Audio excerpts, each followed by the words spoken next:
So এই মুহূর্তে বিটকয়েনের price যেখানে ট্রেড করছে, এখানে দাঁড়িয়ে সমস্ত রিটেল ইনভেস্টর থেকে ট্রেডার সবার মনে একটি প্রশ্ন, সেটা হচ্ছে বিটকয়েন আগামী সপ্তাহে পাম্প করতে পারে না ডাম্প করতে পারে। তার কারণ এই সপ্তাহ তো কোনো রকম কেটে গেল, আমরা দেখতে পেলাম মার্কেটে গতকালকে ছোটখাটো একটা মুভমেন্ট, আজকেও ইভেন আমরা মার্কেটে হালকা পাতলা পজিটিভনেস দেখতে পাচ্ছি। বাট কালকে থেকে আমরা উইকেন্ড দেখতে পাবো, কিন্তু নেক্সট উইক থেকে আমরা বিটকয়েনের মধ্যে কি কোনো আপসাইডে মুভমেন্ট বা ডাউন সাইডে মুভমেন্ট দেখতে পেতে পারি কি, সেটার কোনো ইঙ্গিত মার্কেটে আছে? হ্যাঁ বন্ধুরা, অবশ্যই আজকের এই ভিডিওতে আমরা সে বিষয় নিয়ে আলোচনা করব। আগামী সপ্তাহ মার্কেট অনেক সেন্সিটিভ এবং একটি বিশেষ ডেটা রিলিজ হতে পারে, একটি বিশেষ নিউজ রয়েছে, সেখান থেকে বেস্ট করে মার্কেটের মধ্যে আমরা পাম্প বা ডাম্প দেখতে পেতে পারি। বিস্তারিত আলোচনা করার চেষ্টা করব এই ভিডিওতে।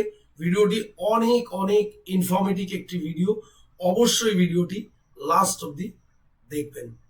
নমস্কার বন্ধুরা, আমি রাজীব, cryptobajar.w.b আমাদের চ্যানেলের নাম। আপনি যদি আমাদের চ্যানেলে ফার্স্ট টাইম ভিজিট করে থাকেন তাহলে অবশ্যই বলবো চ্যানেলটিকে সাবস্ক্রাইব করে রাখুন, পাশের বেল আইকন প্রেস করে রাখুন। তার কারণ হয়েছে ক্রিপ্টো মার্কেটে কাজ করতে গেলে আপনাকে কিন্তু মার্কেট রিলেটেড সবসময় আপডেট রাখতে হবে।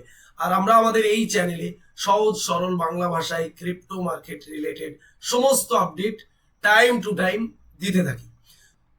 সো আমরা চলে এলাম আমাদের অফিসিয়াল টেলিগ্রাম চ্যানেলে। আমরা অফিসিয়াল টেলিগ্রাম চ্যানেলে এসে আপনাদের একটি ডাটা দেখানোর জন্য, গত পরশুদিন আমরা যে ভিডিওটি করেছি যে একটি বিগ ডেটা অ্যানাউন্স হতে চলেছে ইউএসএ, সেটা হয়েছে জব লেস অর্থাৎ আনএমপ্লয়মেন্টের উপরে যে ডাটা, সেটা মার্কেট যা এক্সপেক্ট করেছিল, ধারণা করেছিল, তার থেকে কিছুটা কম এসছে। এর জন্যই আমরা বিটকয়েনের মধ্যে কিন্তু গত পরশু দিনকে ছোটখাটো একটা মুভমেন্ট পাম্প আমরা দেখতে পেয়েছি, রাইট? তো এটা অনেকে বুঝতে পারছেন না যে জব লেস হয়েছে, জব কমেছে, তো সেখানে কি করে এখানে বিটকয়েন পাম্প করে গেল, এটা অনেকের কাছে একটু ধোঁয়াশা রয়েছে। আমি একটু ক্লিয়ার করে দিই ছোট করে। দেখুন, আমরা জানি গত মিটিং এ একটা ধারণা হয়েছিল যে আগামীতে ফেড সুদের হার রেট হাইক করতে পারে, অর্থাৎ সুদের হার বাড়তে পারে ইনফ্লেশনকে কন্ট্রোল করার জন্য। এটা মার্কেটে যখনই এসেছিল, তারপরে মার্কেটের মধ্যে আমরা একটা সাডেন ডাম্প বিটকয়েনকে দেখেছি, অলমোস্ট 58,200-300 পর্যন্ত চলে এসেছিল। তারপরে যখনই এই জবলেস ডাটাটা রিলিজ হয়েছে, 4.2 এক্সপেক্ট ছিল আরো কিছুটা বাড়ার বা একই জায়গায় থাকার, সেই অনুযায়ী কিছুটা কমেছে। এটা মার্কেটের জন্য অনেকটা পজিটিভ ছিল, যদিও খুব বেশি নয়। আগের বারে ছিল 4.3, এবার হয়েছে সেটাও কমে 1%, 4.2। তো এটা জবলেস অর্থাৎ মানুষের চাকরির হার কমেছে, এদিকে মার্কেট পাম্প করে গেল। এই জায়গাটা প্রবলেম অনেকের কাছে ক্লিয়ার নেই, সেটা বুঝি। দেখুন, একত দেশের সরকার মানুষকে নতুন কাজ দিতে পারছে না, তার উপরে যদি আবার ইন্টারেস্ট রেট বাড়ে, তার উপরে যদি আবার সুদের হার বাড়ে, তাহলে এটা একটা কমপ্লিকেটেড হয়ে যায়, এটা একটা সমস্যাজনক হয়ে যায়। বাট এটা গভর্নমেন্ট বা ফেড তৎক্ষণিক সিদ্ধান্ত নিতে পারে না, কিন্তু হয়তো লং টাইমের জন্য তারা রেট যে সুদের হার রেট হাইক করতে পারে। আবার অনেক সময় আমরা দেখেছি জবলেস হলে, জব কমে গেলে, চাকরি কমে গেলে কিন্তু একটা রেট কাটেরও কিন্তু চান্স থাকে। আর এই রেট কাটের চান্স বা প্রবাবিলিটি থাকে বলেই কিন্তু মার্কেটের মধ্যে একটা ফোমো ক্রিয়েট হয় এবং মার্কেট সেখান থেকে পাম্প করে। শুধুমাত্র ক্রিপ্টো মার্কেট নয়, আমরা দেখেছি স্টক মার্কেটও কিন্তু পাম্প করেছিল বা পাম্প করে। তো এবারে বিষয় হয়েছে আমাদের যে আজকের ভিডিওর টপিক, অর্থাৎ আগামী সপ্তাহ বিটকয়েন কি করতে পারে, অর্থাৎ পাম্প করতে পারে না ডাম্প করতে পারে, এটার একটা ধারণা আমরা নিব। এবার মার্কেটের স্ট্রাকচার অনুযায়ী, মার্কেটের টেকনিক্যাল অনুযায়ী আমরা বলতে পারি বিটকয়েন কি করতে পারে, কিন্তু তার সাথে সাথে ফান্ডামেন্টাল নিউজটাও কিন্তু অনেক অনেক ম্যাটার করে ক্রিপ্টো মার্কেটে। আর এই ফান্ডামেন্টাল নিউজ সবার আগে পাওয়ার জন্য আমাদের এই টেলিগ্রাম চ্যানেলকে ফলো করে রাখুন। ভিডিও ডেসক্রিপশনে এবং পিন কমেন্টে কিন্তু লিঙ্ক দেওয়া রয়েছে, বাইরের কোনো লিঙ্ক থেকে জয়েন হবেন না। এবারে 8 তারিখটা আমাদের জন্য কেন ইম্পর্টেন্ট, দেখুন 17 তারিখে যে মিটিংটি হয়েছিল এফওএমসি, সেখানে যেটা রেজাল্ট এসছিল তৎক্ষণিক আমরা সেটা দেখেছিলাম, কিন্তু ফেডের এই যে মিটিং, এই মিটিং এর মধ্যে একটি বডি থাকে, এই মিটিং এর মধ্যে বেশ কিছু যারা বিশেষ ব্যক্তি থাকে, তারা তাদের যে ওপিনিয়ন মতামত এই যেটা আর কি ইন্টারেস্ট রেট বাড়ানো নিয়ে, রেট কাট নিয়ে তারা কিন্তু একটা আলোচনা করে। আর এই আলোচনাটা কি হয়েছিল, কারা এর পক্ষে কারা এর বিপক্ষে কতজন, বা ডিপলি তারা আগামী দিন কি ভাবছে কি করবে, এটা কিন্তু সঙ্গে সঙ্গে প্রকাশ হয় না, সেটা কয়েকদিন পরে প্রকাশ হয়, যেটা আগামী 8 জুলাই প্রকাশ হবে একদম বিস্তারিতভাবে। মানে আগামী দিন কি হতে পারে, রেট কাট হবে না রেট হাইক হবে, কারা কারা এখানে এই ফেডের যে কমিউনিটি রয়েছে তাদের মধ্যে কারা কারা এটাতে একমত বা কারা এটা নিয়ে বিরোধ করেছে, সমস্ত কিন্তু ডিটেলস আমরা 8 তারিখে জানতে পারবো।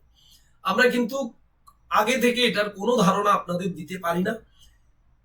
8 তারিখ আমরা সেই দিনই জানতে পারবো এর রেজাল্ট, অর্থাৎ এর যে কি আলোচনা হয়েছিল। তো সেই দিনটা কেন আমাদের জন্য ইম্পর্টেন্ট সেটা আমাদের বিষয় বোঝা। তার কারণ হয়েছে এই ধরনের দিনগুলি যখনই থাকে, অর্থাৎ এই ধরনের ডেটা প্রিভিয়াসলি তারা কি আলোচনা করেছিল, আগামীতে কি করতে পারে কি হতে পারে, সেই আলোচনা যখন জনসমক্ষে আসে, পাবলিশ হয়, তখন আমরা এই ধরনের মার্কেটে কিন্তু একটা এফেক্ট, ভোলাটিলিটি, একটা পাম্প ডাউন দেখতে পাই। অর্থাৎ যদি পজিটিভলি কিছু আমরা দেখতে পাই তাহলে মার্কেটে একটা সাডেন পাম্প আমরা দেখতে পাবো, যদি নেগেটিভলি আমরা কিছু দেখতে পাই তাহলে মার্কেটে আমরা একটা ডাম্প দেখতে পাবো। ওকে, তো এটা আমাদের কাছে ক্লিয়ার হয়ে গেল। এবার আমরা টেকনিক্যালি বোঝার চেষ্টা করব। আমরা রয়েছি বিটকয়েনের চার্টে, বিটকয়েনের ডে টাইম ফ্রেম চার্ট আমাদের কাছে ওপেন রয়েছে। আপনারা যদি একটু ভালো করে বোঝার চেষ্টা করেন তাহলে দেখতে পাবেন যে অ্যাকচুয়ালি বিটকয়েনের চার্ট আমরা দেখতে পাচ্ছি লাগাতার কিন্তু অল টাইম হাই থেকে ডাউন ট্রেন্ডের দিকে আসছে, এই যে পুলব্যাক নিয়ে নিয়ে।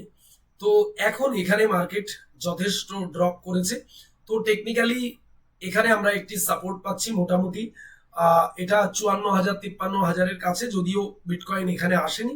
তার আগে বিটকয়েনের মধ্যে আমরা একটা মুভমেন্ট দেখতে পেয়েছি, বিটকয়েন অলমোস্ট 58,300 কাছ থেকে এই মুহূর্তে 62,300 ডলারের কাছে ট্রেড করছে। তো এখান থেকে আমি যেটা ধারণা করছি, এটা কোনো রকম কিন্তু ফাইন্যান্সিয়াল অ্যাডভাইস নয়, এটা কোনো রকম প্রেডিকশন নয়, এটা জাস্ট একটা প্রবাবিলিটি। যখনই আমরা মার্কেটের মধ্যে একটা সার্ডেন এরকম ডাম্প দেখতে পাই, তারপরে কিন্তু আমরা একটা পুল ব্যাক দেখতে পাই। তো এখানে টেকনিক্যালি আমরা একটা ডাম্প দেখেছি, তো এখানে মার্কেটে আমরা এক্সপেক্ট করছি যে একটা ধারণা নিচ্ছি এখানে একটা পুল ব্যাক আসতে পারে, রাইট। এবারে এই পুল ব্যাক অলমোস্ট 68 থেকে 70,000 ডলার পর্যন্তও যেতে পারে, তারপরে এখান থেকে আবার কন্টিনিউ ট্রেন্ড নিচের দিকে আসতে পারে, এটা সময়ের সাথে সাথে আমরা বুঝতে পারবো। এবারে 8 জুলাই সেই দিনটা আমাদের নজর রাখতে হবে। যদি মার্কেটে আমরা দেখি যে আগামীতে ইন্টারেস্ট রেট হাইক আরো দেরি হবে, সেই রকম কোনো বিষয় নিয়ে তারা আলোচনা করেছে, বা এটা খুব শীঘ্রই করা হবে, বা তাদের মধ্যে কোনো পজিটিভলি আলোচনা হয়েছে, তাহলে মার্কেটে আমরা এই পাম্পটা, এই পুশটা আরো ইজিলি দেখতে পাবো। আর যদি কোনো কারণে আমরা দেখি মার্কেটে নেগেটিভ কিছু ঘটেছে, মার্কেট পড়ে যায়, তাহলে কোথায় আসতে পারে, এটা একটা প্রশ্ন। তাহলে মার্কেটে আমরা কিন্তু এইখানে একটা স্ট্রং সাপোর্ট হরিজন্টালি দেখতে পাচ্ছি, যেটা মোটামুটি অলমোস্ট 53,000 ডলারের কাছে। তাহলে আমরা হয়তো বিটকয়েনকে কিছু দূর পাম্প করে তারপরে নিচের দিকে আসলে এই সাপোর্ট লেভেলের কাছে আসতে দেখতে পেতে পারি 54,000 বা 53,000। তারপরে এখান থেকে বিটকয়েন এবার ওপরে যাবে নাকি এই সাপোর্টকে ব্রেক করে নিচে আসবে, সেটা সময়ের সাথে আমরা বুঝতে পারবো। কিন্তু এই সাপোর্ট লেভেল পর্যন্ত বিটকয়েন এখানে আসতে পারে এবং এই সাপোর্ট লেভেলটাকে রেসপেক্ট করতে পারে, এই জায়গায় দাঁড়াতে পারে, দাঁড়িয়ে তারপরে বিটকয়েন সিদ্ধান্ত নেবে ওপরে যাবে না ডাউনে যাবে। এবারে যদি আপনি বিটকয়েনে ইনভেস্টমেন্ট করে থাকেন বা আপনি বিটকয়েনে ইনভেস্টমেন্ট করবেন ভাবছেন লং টাইমের জন্য, আগামী বুল রানের জন্য, আরো 2-5 বছরের জন্য, বা এসআইপি আপনি করতে চাইছেন, তাহলে বিটকয়েনটাকে আপনাকে লং টাইমের চার্টে দেখতে হবে। যদি লং টাইমের চার্ট দেখেন তাহলে দেখবেন যে বিটকয়েনকে আমরা অলমোস্ট দেখতে পাচ্ছি বিটকয়েন হয়তো কখনো কখনো নিচে আসছে, বাট আলটিমেটলি বিটকয়েন কিন্তু প্রতি হালভিং এর পরে একটি নিউ অল টাইম হাই তৈরি করে ওপরে যায়। তো সেই হিসেবে কিন্তু আপনার পজিটিভ থাকা উচিত আমি মনে করি, যদি আপনি একজন ইনভেস্টর হয়ে থাকেন। আর আপনি যদি ক্রিপ্টো মার্কেটে একদম নতুন এসে থাকেন, জাস্ট এই 2025-এ বা 2026-এ এসেছেন, আপনি বিটকয়েনটা কি, বিটকয়েন হালভিংটা কি, বিটকয়েন সাইকেলটা কি বুঝতে পারছেন না, তাহলে আপনার জন্য একটি প্রেজেন্টেশন রয়েছে আমার পক্ষ থেকে। আমার হাতে দেখতে পাচ্ছেন একটি বুকস, এই বুকসটির নাম হয়েছে বিটকয়েন কি ডিজিটাল গোল্ড। বেসিক্যালি এই বইটি আমার লেখা একটি বই। তো এই বই সহজ সরল বাংলা ভাষায় আমি লিখেছি। এই বইয়ের মধ্যে বিটকয়েন কি এবং বিটকয়েন কি আগামী দিনের ডিজিটাল গোল্ড দুটি প্রশ্নের উত্তর লুকিয়ে রয়েছে, এবং এ থেকে জেড পর্যন্ত আপনি বিটকয়েন নিয়ে এর মধ্যে পাবেন। তো অবশ্যই ভিডিও ডেসক্রিপশনে এই বুকসের লিঙ্ক দেওয়া রয়েছে। আপনি যদি এই জার্নি স্টার্ট করার আগে বুকসটি নিয়ে পড়তে চান এবং জানতে চান, তাহলে অর্ডার করতে পারেন। অল ওভার ইন্ডিয়াতে ফ্রি অফ শিপিং চার্জে আপনার কাছে এই বইটি পৌঁছে যাবে। তো আমি বলবো অবশ্যই আপনি এই জার্নি স্টার্ট করার আগে বইটি কিনুন, কিনে আপনি ক্রিপ্টো মার্কেট বিটকয়েন সম্বন্ধে ধারণা নিন। তাহলে আপনি যদি ধারণা নিয়ে শুরু করেন, তাহলে আপনার জার্নি আরো স্মুথ, আরো ভালো হতে পারে আমি মনে করি। সো যাই হোক, আজকের ভিডিওটা যদি আপনার কাছে এতটুকু ইনফরমেটিভ মনে হয়, তাহলে অতি অবশ্যই ভিডিওতে একটি লাইক করবেন। চ্যানেলে নতুন হলে অবশ্যই চ্যানেলটিকে সাবস্ক্রাইব করে রাখবেন, পাশের বেল আইকন প্রেস করতে ভুলবেন না। সো দেখা হবে নেক্সট ভিডিওতে। সবাই ভালো থাকবেন।